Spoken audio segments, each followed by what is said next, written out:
Say, Nick. A bullshit? So, we're a little behind. And there is our beautiful new master cylinder, all topped off. We just started getting ready to bleed the brakes out, and Nick's like, stop. I'm like, why? Well, the master cylinder isn't on that side of the car. So,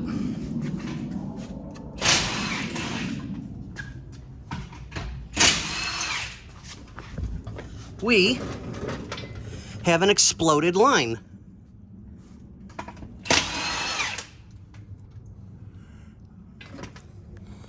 No, we have proportioning valve.